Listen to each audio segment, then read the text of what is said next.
Last یہ بتا دیں کہ مختلف جماعتوں کی جانب سے تجویز آ رہی ہے کہ پاکستان تحریک انصاف کو اسمبلیوں میں واپس آنا چاہیے، اور اسی طرح کی ایڈوائس معزز سپریم کورٹ کے ججز کی جانب سے بھی ان کو دی گئی. تو کیا آپ سمجھتے ہیں کہ موجودہ صورتحال میں اگر پاکستان تحریک انصاف اسمبلیوں میں واپس آنے کا فیصلہ کرتی ہے تو موجودہ حکومت اس کا خیر مقدم کرے گی، اور آپ اس حوالے سے کیا موقف رکھتے ہیں؟ نہ انہوں نے استعفیٰ دینے سے ہم سے مشورہ کیا، اب وہ آتے ہیں تو صحبت میں تشریف لائیں، بالکل آئیں، ہاؤس میں بیٹھیں. جی ممتاز پرائم منسٹر صاحب، آج آپ نے میڈیا سے گلہ شکوہ کیا کہ آپ ہائی لائٹ نہیں کرتے. نہیں گلہ شکوہ نہیں کیا، میں نے درخواست کی ہے اور بڑے ادب سے درخواست کی ہے. پہلے 2 انٹریکشن تھے جب آپ پرائم منسٹر بنے، اس کے بعد میرے دونوں انٹریکشن میں یہی کویسچن تھا کہ ایک پورا پلان ہے پاکستان کی افواج کے اوپر جو ہے وہ سوشل میڈیا، نیشنل میڈیا اور براہ راست حملے کا. اگر آپ کو یاد ہو، یہ دونوں کویسچن میں نے آپ کے دونوں انٹریکشن میں آپ کے اوپر دہرائے تھے. کل جب کہ لوگوں شہیدوں کے جنازے پڑے ہوئے تھے لوگوں کے گھروں میں، اس وقت نعرے لگوائے گئے جی سی میں، لاہور میں، اور جو کچھ وہاں پہ ہوا وہ آپ کو پتہ ہے، صاحب نے دیکھا.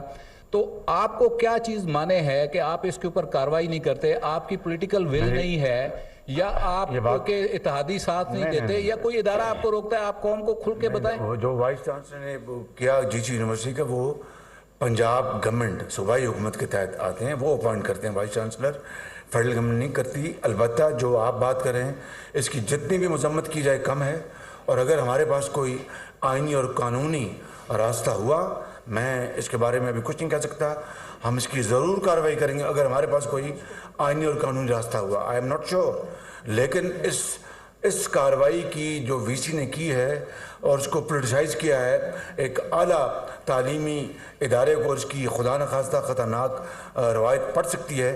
اس کی جتنی بھی سخت الفاظ میں اس کی جائے، اس کی مذمت وہ کم ہے. And I want to assure you کہ ہم اس کو اپنی پارلیمنٹ میں بھی یہ معاملہ لے کے آئیں گے. اینڈ یہ بات یہ ناقابل معافی ہے، بالکل اس میں کوئی دو رائے نہیں ہے. جاوید حسین، دنیا ٹی وی سے. سر، چیئرمین تحریک انصاف یہ کہتے ہیں کہ جو سائفر تھا اس کی تحقیقات کروا دی جائیں تو ہم پارلیمان میں واپس آنے کے لیے تیار ہیں. تو کیا آپ اس بارے میں کچھ سوچ رہے ہیں کہ سائفر کی تحقیقات کروا لی جائیں؟ اس میں کون سی چیز ایسی ہے جو تحقیق کے قابل ہے؟ ہر چیز سامنے آ گئی. پریزیڈنٹ پوٹن سے میری ملاقات ہو گئی، وہ میرے خیال میں ایک مسکراہٹیں تھیں، اسی کو کمپیئر کر لیں تو میرے خیال وہی بذات خود ایک ایسی ایویڈنس ہے جس کے بعد مزید کسی تحقیق کی بات کی ضرورت رہتی ہے.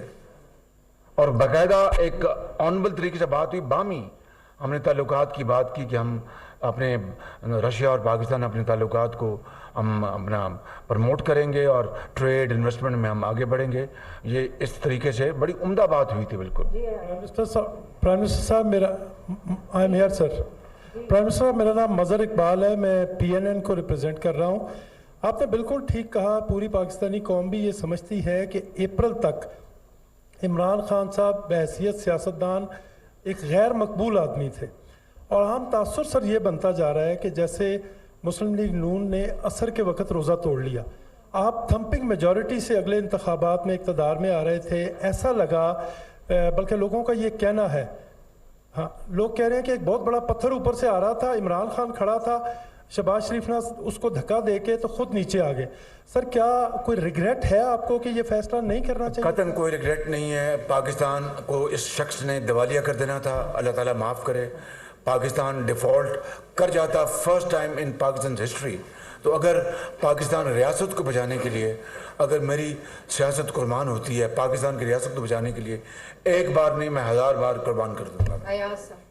جی، ایاز اکبر یوسف سے جیو سے. پرائم منسٹر صاحب، ایک تو جو بائیڈن کے ساتھ آپ کی ایک پکچر بڑی وائرل ہوئی ہے، اس کے حوالے سے بڑی آپ کو کوئی اعتراض اس پہ؟ نہیں، لوگوں کو اعتراض ہے کافی سینٹر میں دونوں طرف، اس کو ذرا تھوڑا سا اگر آپ ڈسکرائب. دوسرا، ڈار صاحب کی واپسی کے حوالے سے بڑا زبردست ایک دھوم مچ گیا کہ جی ڈار صاحب کی واپسی ہے اور ڈالر نیچے جائے گا، اسٹاک ایکسچینج اوپر آ گئی ہے. تو کیا مفتیٰ صاحب کی کیا پالیسیز اور ڈار صاحب کی پالیسی میں کوئی بہت فرق ہوگا، اس لیے یہ چیز ہو رہی ہے تھوڑا سا؟ نہیں، دیکھیں، مفتیٰ اسماعیل صاحب نے آئی مسٹ سے انہوں نے بڑی محنت کی ہے، پاکستان کو ڈیفالٹ سے بچایا ہے. بالکل